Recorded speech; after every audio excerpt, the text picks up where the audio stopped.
I'm Nigel FIU. I used to fly with Air Pacific, later became Fiji Airways for now on 30 years. You can guess that a few incidents happened along those years. The ones that come to mind, when I first became purser, I took a flight to Sydney. And you know the arrival cards that you had to give out? Well, this was a flight on a 747, which has 400 plus passengers. So I was handing out the arrival cards on our way to Sydney. I had done about 3/4 of the aircraft when I realized that I was handing out the Fiji arrival cards to the passengers who was going to Sydney. So needless to say, I had to tell them, that's for you when you come back to Fiji. And then I had to start out the process again. So incidents like that happened along the years. But one of the incidents that's really come to mind that shows the training that we used and we received while with Fiji Airways was one where we had a medical emergency on board, again on the 747 on the way to Los Angeles.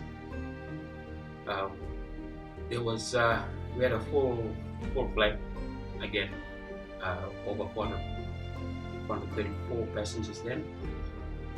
And there was a passenger who became like pale white, he had collapsed. So there was some crew who was attending to him at that stage, so they called me. When I came onto the scene, we were lucky on that flight. We had a lot of other medical personnel. They had a conference in Fiji. So they all came and assisted on the scene. We had doctors and specialists and fellows and paramedic nurses, and literally we had about 12 people on the scene. So if you can just imagine them attending to a medical case, their training came from their perspective, which is medical. The tools we used on board our aircraft are not like those that are in the hospitals. For example, one of the paramedic nurses was manning one of the oxygen bottles that we had on board. Every time she kept trying to turn it on, she was telling the other crew that the bottle was empty because nothing was coming out. So my fellow crew member was getting all panicky, and then I just told them, just be calm and careful and just rely on your training, because the medical oxygen cylinders in the hospitals are not fitted with the safety features that they have on board the aircraft. On board the aircraft, the oxygen bottles, in order for them to flow, the oxygen to flow out, you have to literally fit in the tubing, the vena type tubing, in order for the oxygen to flow. So the situation on board has to be handled by the cabin crew, because medically trained people in the hospitals are not aware of those kind of safety features.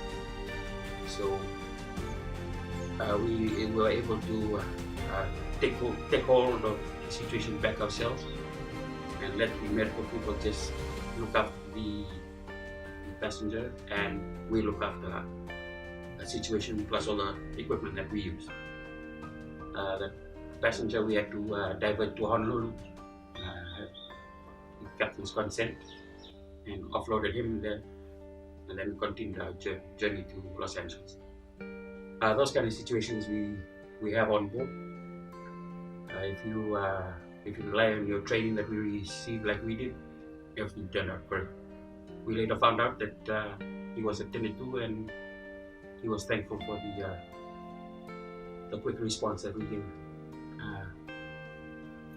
All that was possible through training. Those trainings we received then, for every flight we did what we called safety, the pre-departure checks, where we all asked each other questions and stuff on safety and service, and the yearly checks that we do that just keeps us on top of our game. And that after flying, we took that not only from when we finish flying, when we go home, we use that skill. We still use it today when we're no longer flying. So skills are still with us.